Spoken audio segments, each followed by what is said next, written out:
Se reportó una emergencia en Galápagos. Un menor de edad de nacionalidad francesa cayó a un cráter. Ya le contamos cuál es su estado de salud.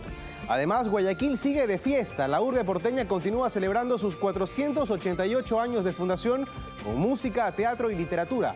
En breve les damos a conocer la agenda de actividades. Revisamos de inmediato los otros titulares.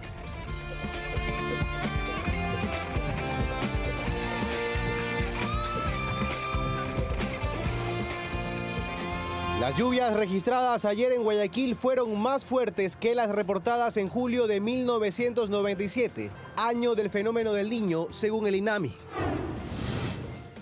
Las autoridades rescataron a un niño francés que cayó en un cráter de más de 100 metros de profundidad en Galápagos. Inició la capacitación para los delegados de las organizaciones políticas de cara a los comicios de agosto. Se encontraron restos humanos en el interior de un vehículo incinerado en el sur de Quito durante esta madrugada. Y en lo internacional, se registran fuertes lluvias en varios países del mundo. En México, España y China, las intensas precipitaciones han causado estragos. En los deportes, Marlon Chito Vera ya tiene rival para su pelea en el mes de agosto. Además, revisamos lo mejor del fútbol internacional.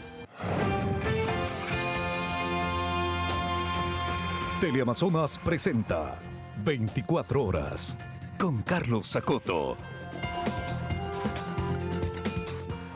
Sábado 8 de julio de 2023, amigos, siempre un gusto acompañarlos. Aquí empezamos por la información. Las lluvias registradas ayer en Guayaquil fueron más fuertes que las que se reportaron en julio de 1997, año del fenómeno del Niño en Ecuador, así lo reveló el INAMI. Las intensas precipitaciones causaron inundaciones en varios sectores de la ciudad y en cantones aledaños. Fue una lluvia intensa que sorprendió a los guayaquileños la tarde y noche de este 7 de julio. Según información del Instituto Nacional de Meteorología e Hidrología INAMI, este reciente evento lluvioso es el más fuerte que se ha registrado en el mes de julio desde el año 97, año en el que coincidentemente se vivió uno de los fenómenos de El Niño más devastadores en el país. El día de ayer se generó una precipitación que empezó alrededor de las 6 de la tarde y que, según los registros en la ciudad de Guayaquil, se tomó el dato de 69.7 milímetros. Es súper anómalo a lo que normalmente se genera en el mes de julio en Guayaquil, que normalmente es de 17 milímetros, que es alrededor de 3 veces a 4 veces en un solo día. Las intensas precipitaciones se presentaron acompañadas de ráfagas de vientos y tormentas eléctricas, condiciones que provocaron que corredores viales quedaran anegados, como la vía a Daule, las avenidas Francisco de Orellana, de las Américas y Benjamín Carrión, al norte de la urbe. Con esto también se registraron sectores en los cuales el agua superó el nivel de las aceras, como La Alborada, Kennedy, Sauces, Guayacanes, Centro, Sur, Sureste y Vía La Costa. No podríamos decir que es un evento exactamente como la del 97-98, pero sí tuvimos anomalías en ese año, como las que estamos registrando estos meses, ¿no? Porque junio también fue lluvioso sobre su normal y julio pues ya estamos superando varias normales. Pero las intensas lluvias también afectaron a otras zonas del litoral del país. La Secretaría de Gestión de Riesgos alertó la noche de ayer de un aumento considerable de los caudales de Daule-Peripa, ubicado en el límite con Manabí y Los Ríos. En tanto, al norte de la Amazonía también se registraron intensas precipitaciones. Producto de esta circulación que viene desde la Amazonía hacia el Ecuador, que generaron lluvias también de manera dispersa en la región amazónica y en la región sierra. Conforme al aviso meteorológico número 33 del INAMI, se estima que el temporal continúe hasta el 10 de julio, al igual que los paisajes nublados. Y mientras que a nivel mundial también se registran lluvias torrenciales, en México, España y China, las intensas precipitaciones han causado muerte y destrucción. El mundo sufre las consecuencias de las fuertes lluvias. Las calles de Zaragoza en España se convirtieron en ríos.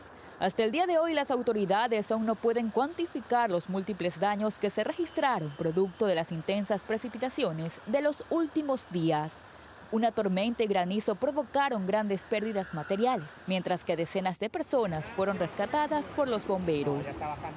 La situación se repite en México, donde continúan las fuertes precipitaciones en varios estados que podrían extenderse hasta el lunes 10 de julio, de acuerdo con los pronósticos del Sistema Meteorológico Nacional. En la Ciudad de México, Puebla y Veracruz se reportaron inundaciones y diferentes tipos de afectaciones.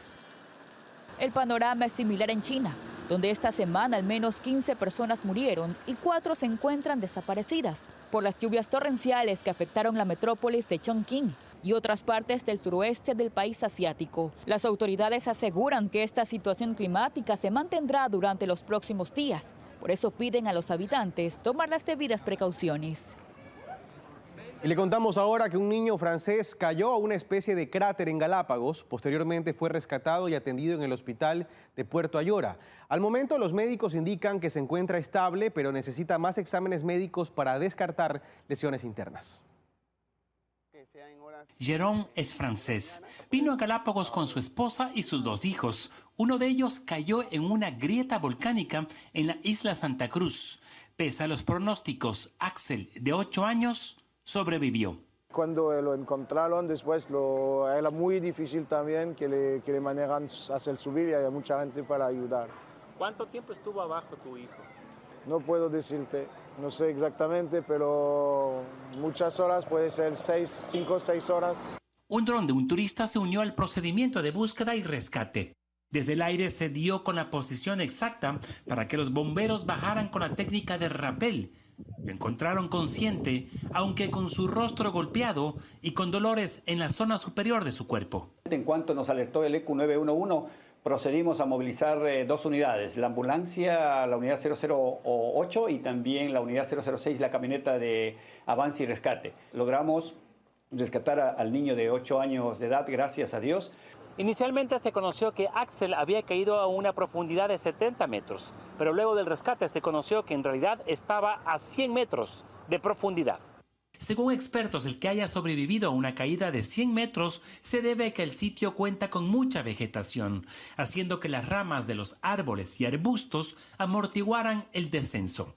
Axel ingresó a emergencias del hospital de Santa Cruz en buenas condiciones. Afortunadamente, el paciente llegó dentro de unas condiciones no muy críticas.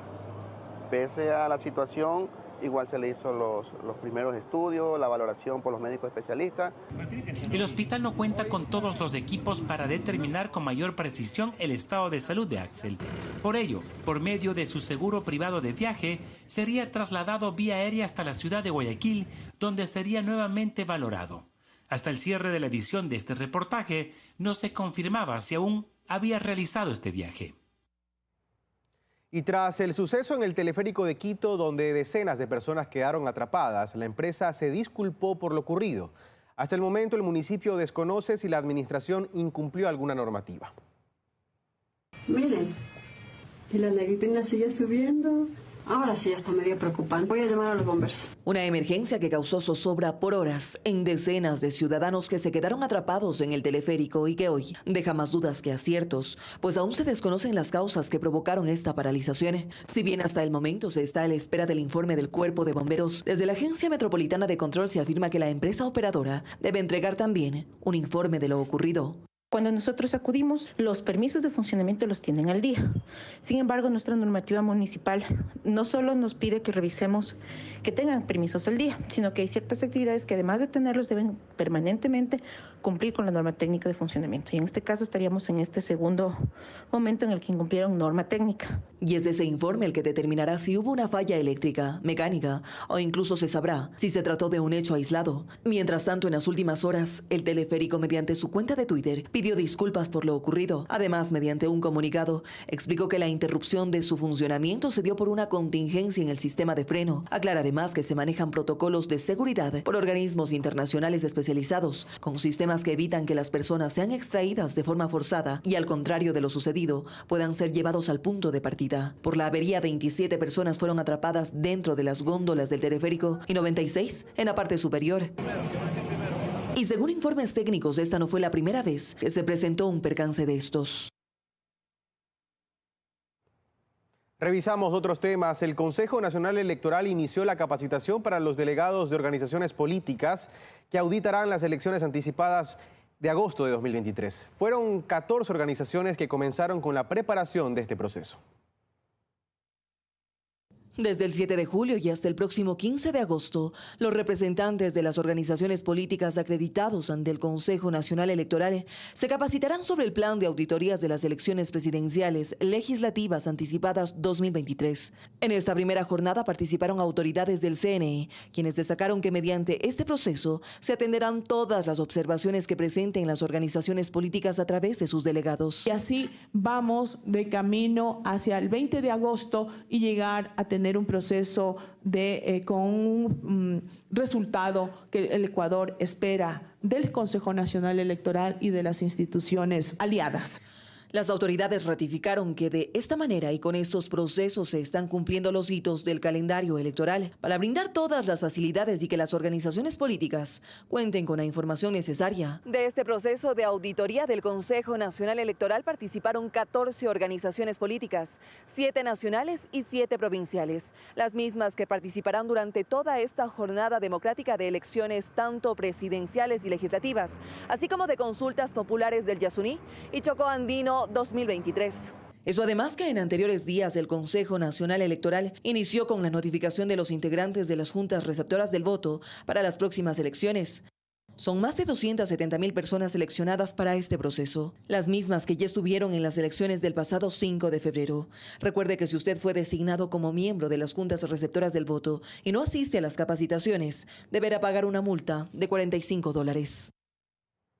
Le contamos ahora que los candidatos a la presidencia de la República siguen recorriendo diferentes provincias del país. Este sábado los aspirantes realizaron varias actividades para dar a conocer sus propuestas políticas en materia de seguridad y empleo. Con cánticos y abrazos, Soto Sonnenholzner continúa recorriendo Santa Elena. Este sábado 8 de julio la agenda del presidenciable se divide en entrevista a un medio local y un encuentro con pescadores con quienes conversó sobre su plan de seguridad para los espacios acuáticos. Luisa González, en cambio, su agenda de este fin de semana la trasladó hacia Buena Fe Los Ríos, donde inició una caravana denominada El Resurgir de la Patria. Seguido a esto, se movilizó a Quevedo y mantuvo un conversatorio con medios. Pasado de las 15 horas, mantendrá encuentros con agricultores y terminará su agenda con otra caravana en Babahoyo.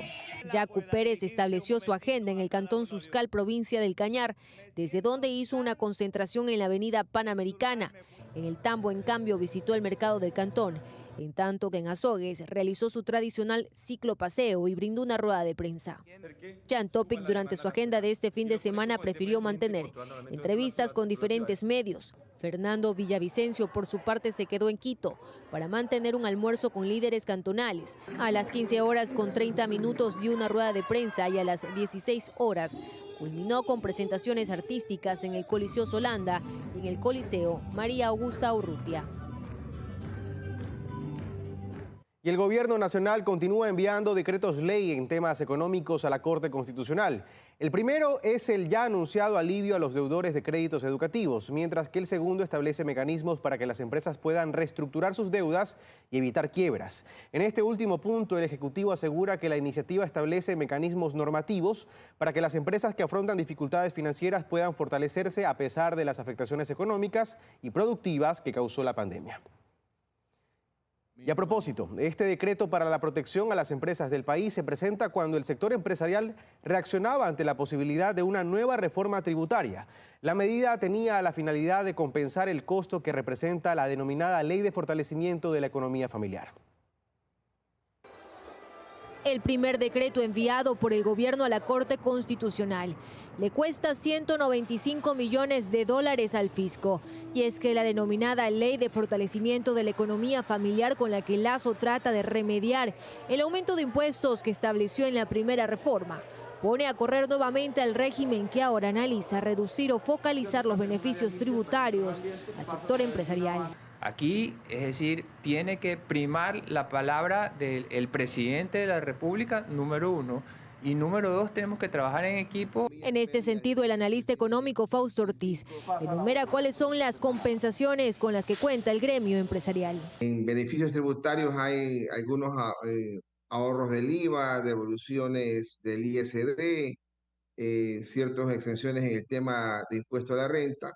A nivel total en la economía hay una cantidad de 6.400 millones de dólares más o menos en estos, entre comillas, pérdidas de ingresos que tiene el fisco. Desde las cámaras de comercio de Quito y Guayaquil lo tienen claro. Le recuerdan al Ejecutivo que en los 2 últimos años el sector privado ha contribuido con más de 1.200 millones de dólares, por lo que rechazan que se busque compensar los errores de una mala administración con menos compensaciones. Si es que la política es decir, aquí vamos a medir solamente en relación a cómo podemos exprimir la inversión que ya está en el Ecuador, es muy difícil crear la estabilidad necesaria para poder atraer más inversión de afuera. Díaz Granados asegura que la falta de seguridad jurídica no le ha permitido al Ecuador alcanzar una mayor inversión extranjera como quizás si la tienen países vecinos como Perú y Colombia. Esto mientras que desde el Servicio de Rentas Internas, Francisco Briones, confirmó a Teleamazonas que las nuevas reformas aún están en análisis.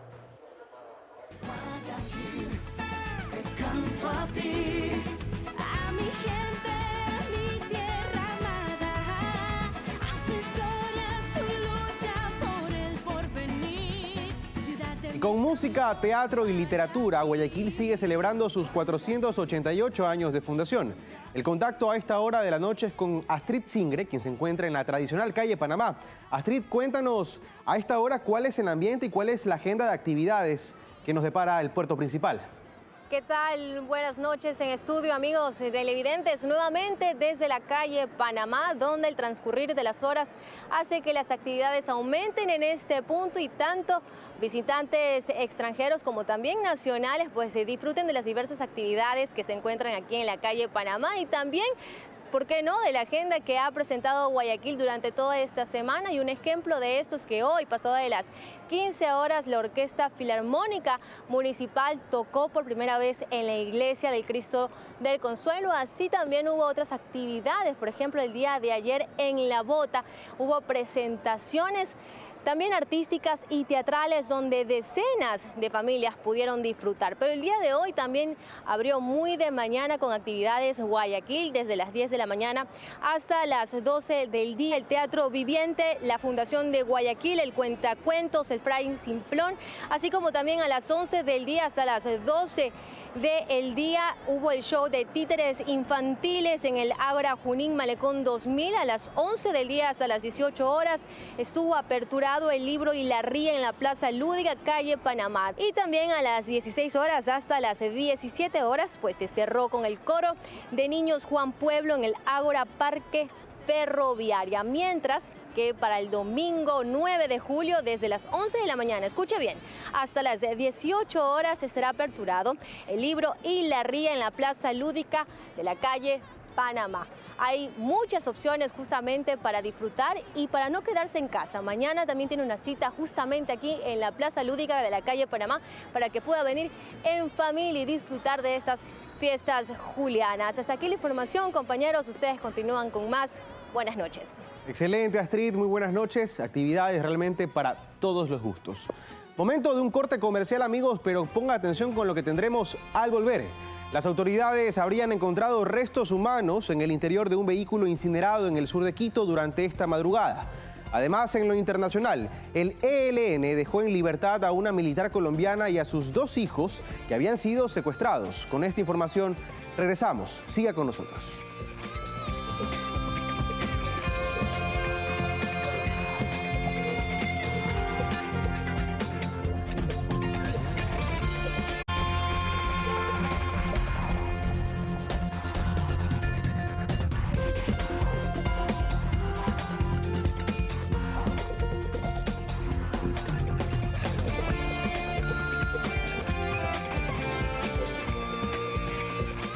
Estamos de vuelta, amigos, gracias por seguir con nosotros. La liquidación de 6 empresas públicas que aún está pendiente podría extenderse hasta 2 años tras la firma del decreto 778 que amplía los plazos para el efecto.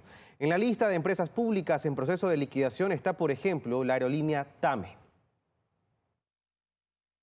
Ecuador Estratégico y Centros de Alto Rendimiento son dos de las empresas públicas que se liquidaron en el actual gobierno, pero en la lista de pendientes aún hay 6, entre ellas Medios Públicos EP, Correos y Ferrocarriles del Ecuador, todas en diferentes etapas de cierre. Según información de la empresa coordinadora de empresas públicas EMCO, estas 3 empresas públicas suman un patrimonio de 385 millones de dólares. Aunque existe la intención de que sus cierres terminen en los próximos 3 meses, la fecha para concluir se amplió a 2 años tras la firma del decreto 778, que esclarece varios criterios. Uno de ellos, que la liquidación de una empresa pública se materializa y concluye con la celebración de las escrituras públicas de transferencia total de activos, pasivos y derechos litigiosos entre el liquidador y la máxima autoridad del ministerio receptor. También se deja en claro que si la liquidación no concluye en los 24 meses fijados para el efecto, se podría renovar el plazo sin perjuicio de las sanciones que correspondan tanto a los liquidadores como a los ministerios receptores.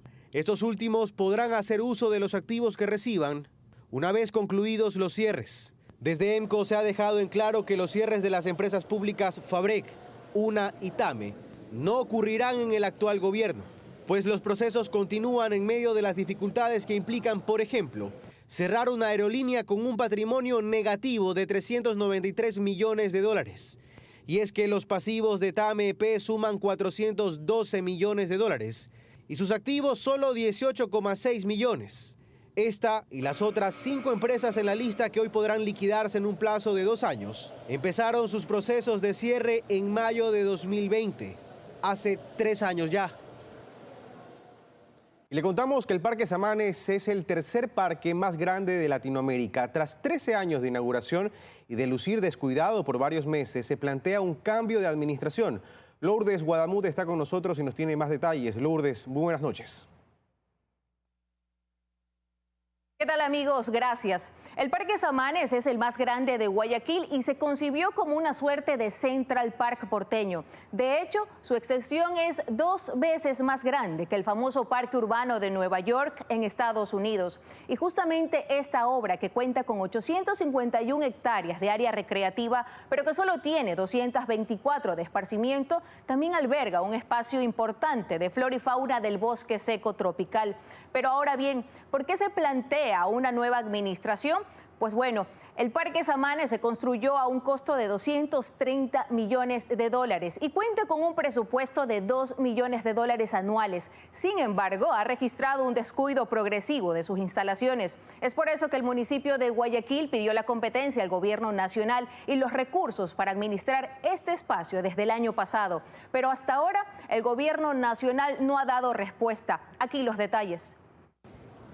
No solo es el parque más grande que tiene Guayaquil, también es un área protegida que tiene más de 60 hectáreas de flora y fauna del bosque seco tropical, considerado en peligro crítico en América Latina.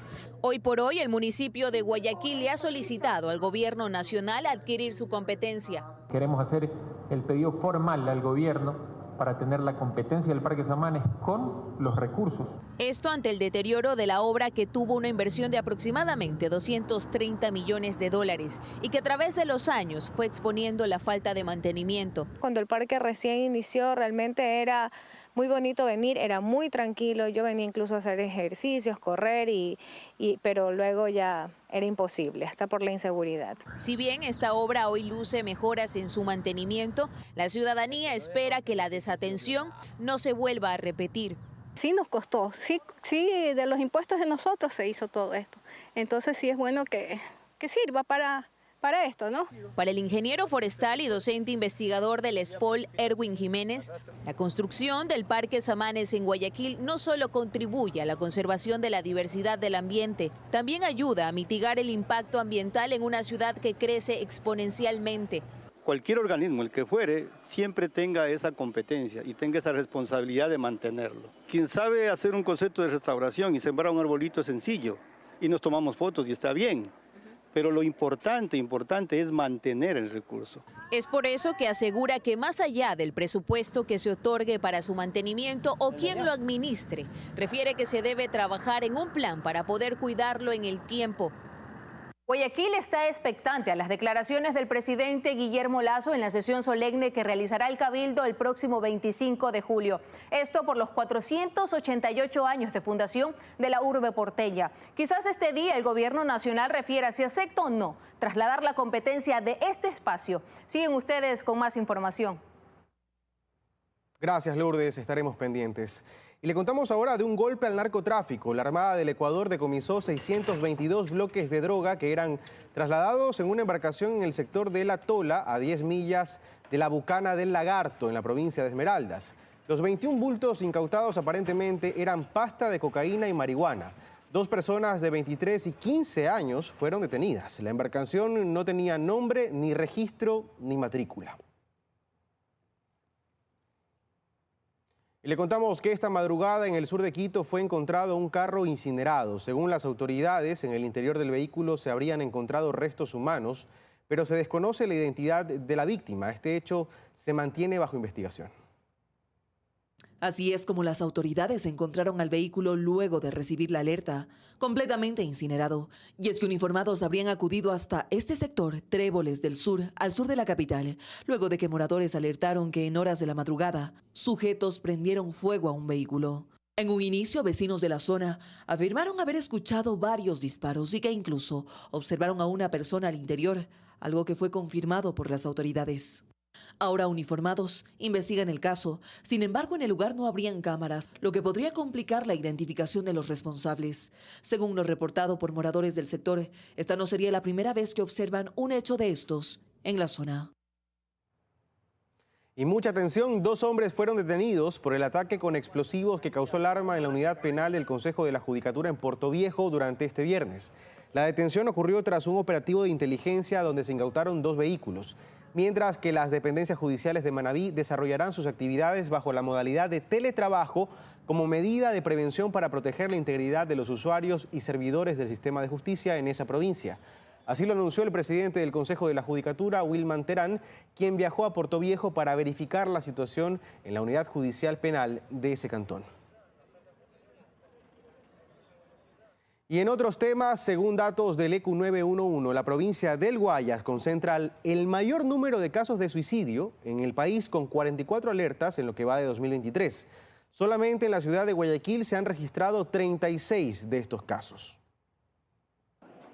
La provincia del Guayas cuenta con el mayor número de reportes por suicidios en el país, con 44 casos. La violencia y problemas económicos serían las principales causas. Y lógicamente eso le genera en sus hombros mayor peso. Lo que preocupa a las autoridades es que de estas 44 alertas, 36 se concentran en la ciudad de Guayaquil, esto según datos del sistema integrado ECU 911. Y pese a que la cifra es alarmante, se ha evidenciado una disminución de estos casos en lo que va del 2023 en comparación con el 2022. En los suicidios como tal hay una recuperación en el cual nosotros tenemos una variación del 41%, es decir, hay 41% menos de muertes a causa de suicidios que en el año anterior. Los sectores en los que se tiene el mayor registro de estos casos son Nueva Prosperina, Suburbio y el Guasmo, que coincidentemente son los puntos más violentos de la urbe. Las personas que tengan el deseo de quitarse la vida y necesiten ayuda profesional podrán conectarse con las líneas del ECU 911. El personal a cargo de las entidades de seguridad estarán listos para atender y socorrer a su llamado. Es necesario que nos llamen a nosotros para que nuestros operadores puedan canalizar la ayuda. Asimismo, los familiares o las personas, en el caso de los transeúntes, en el caso de los puentes, es importantísimo actuar muy rápido y avisar al 911. Pero ¿qué hacer cuando presenciamos un intento de suicidio en la vía pública? Generalmente cuando alguien se va a lanzar, no se lanza enseguida. Toma un tiempo. En ese momento es donde hay que agarrar a la persona. Pero no pueden ir en grupo corriendo hacia la persona porque se puede lanzar. Ante cualquier intento de suicidio, es importante mantener un diálogo con la persona y alertar rápidamente al sistema ECU 911 para que los expertos acudan rápidamente y evitar una tragedia.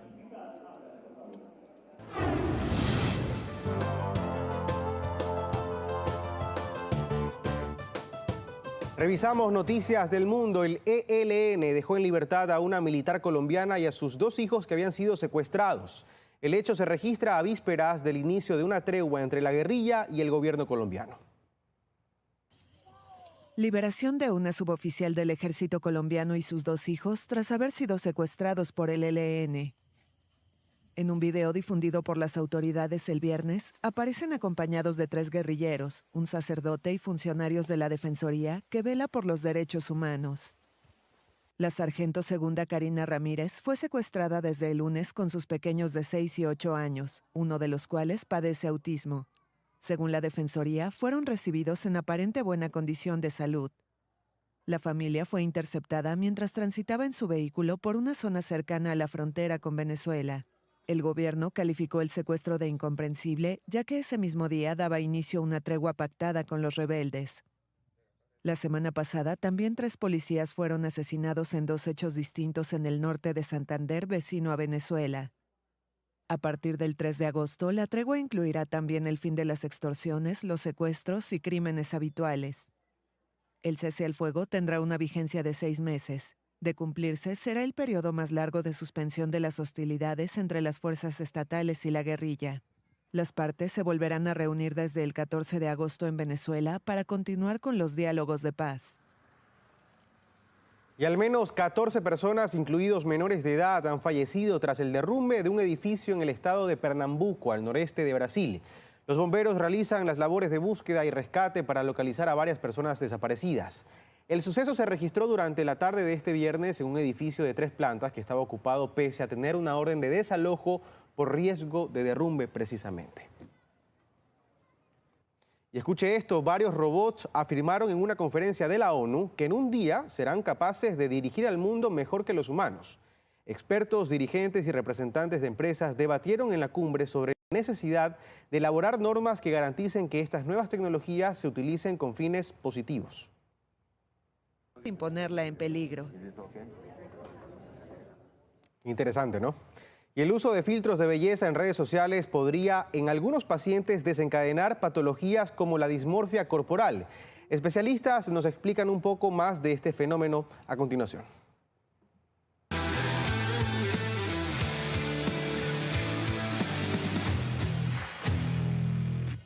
Narices finas, labios gruesos, ojos grandes y una piel sin imperfecciones. Son tan solo algunas de las cosas que ofrecen los famosos filtros de belleza en redes sociales.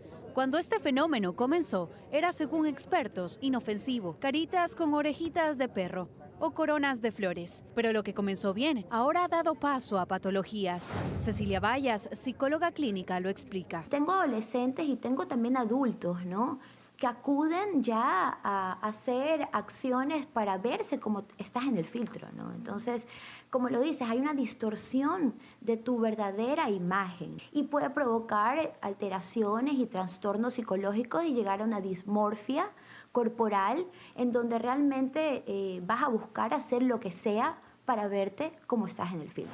Como lo hicieron estos influencers que gastaron más de $10,000 cada uno en cirugías plásticas para parecerse a filtros de redes sociales.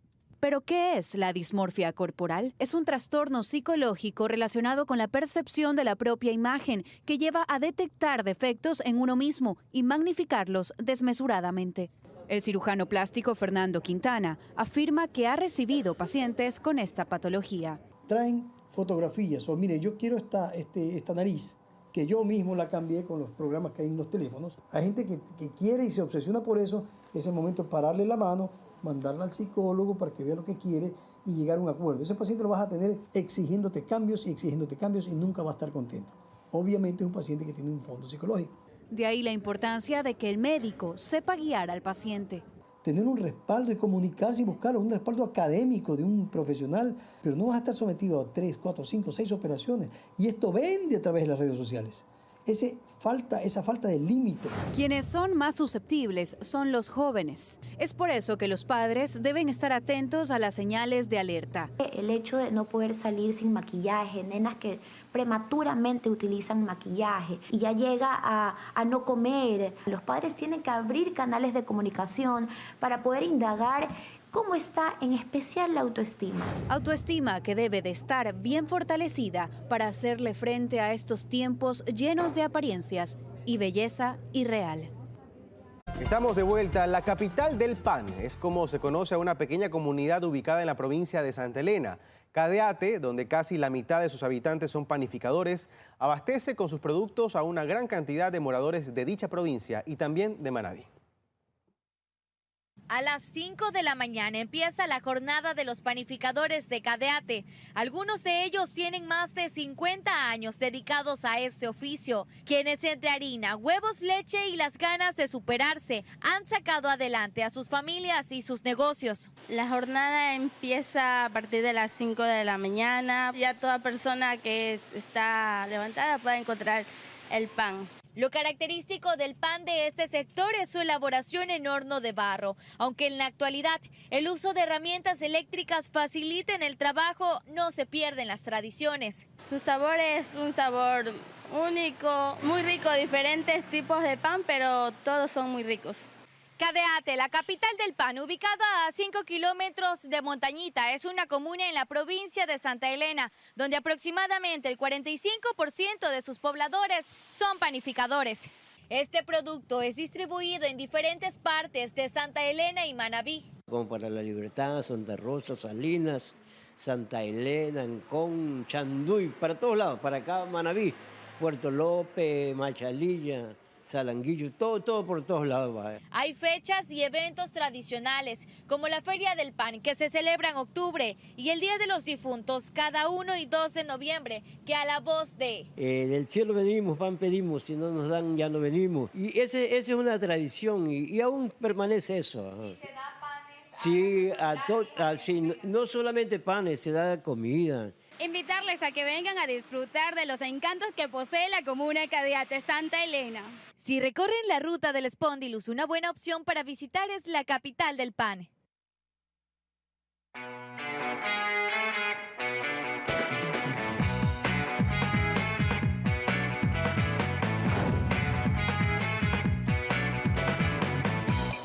Y hoy en nuestro segmento Brillan en el Mundo le contaremos sobre la trayectoria profesional de la cineasta guayaquileña Lizety Sandoval, quien hoy vive en Ottawa, Canadá. Sus producciones han participado en grandes festivales del séptimo arte.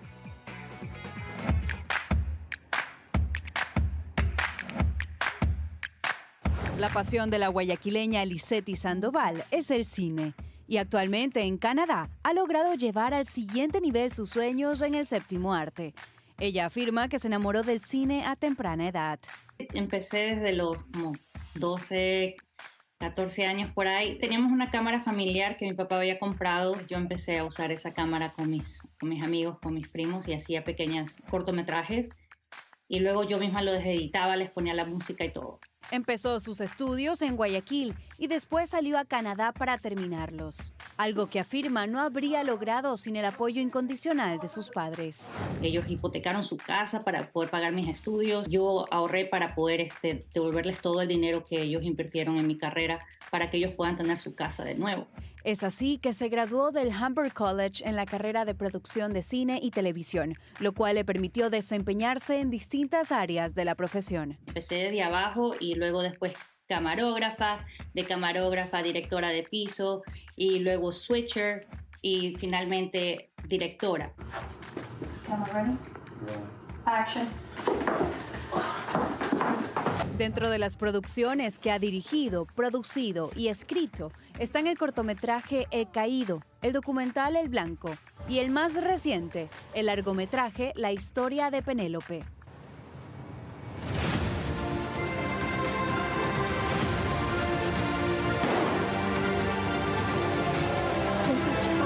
Don't be afraid to let your mess become your message. Y que logró realizar con autofinanciamiento. Y no solo logró realizarlo, sino que además ahora es parte de la selección oficial del Festival de Cine Latinoamericano en Ottawa, Canadá. Hola amigos de Teleamazonas, estoy en la premiere de mi película La historia de Penélope y ya está llegando la gente en la primera fila, el embajador de Ecuador. Demostrándonos así esta talentosa y profesional guayaquileña, que para cumplir los sueños no se necesita de la suerte, sino de perseverancia y disciplina. Y sabemos que el cielo es el límite. Hablando de compatriotas que triunfan por fuera de la frontera, visitamos a la guayaquileña Erika Carrera en uno de sus entrenamientos deportivos. Ella obtuvo 4 récords nacionales en apnea durante su última competencia en el Caribe. Su objetivo es representar al país en los eventos de deporte más grandes del mundo.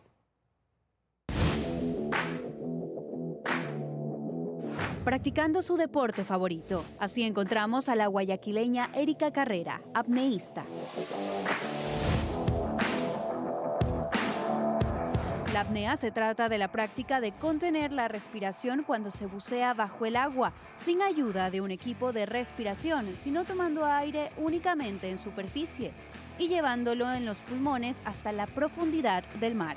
Se dice que la apnea es 70% mente, 30% cuerpo. Las barreras de la apnea o el tiempo que nosotros podemos aumentar en capacidad pulmonar, eso no es lo difícil, sino es el tiempo que tú mantienes la respiración o cuando en mi caso vas en profundidad, son las barreras mentales, el romper el no puedo por el yo estoy lista para esto. Erika no solo da clases de esta disciplina deportiva, también se prepara para grandes competencias internacionales. La más reciente que tuvo fue en el Caribe, en la isla Dominica, en la que además de conseguir medallas, se posicionó en el 3er puesto de toda la competencia. Entonces yo estuve 24 días fuera del país donde me estuve entrenando para poder llegar a esos 51 metros. Actualmente, Erika es la ecuatoriana con el mayor récord de profundidad, siendo su siguiente meta ir al Mundial de Roatán en Honduras. Estoy lista para seguir entrenando fuerte y llevar el nombre de Ecuador a los World Games,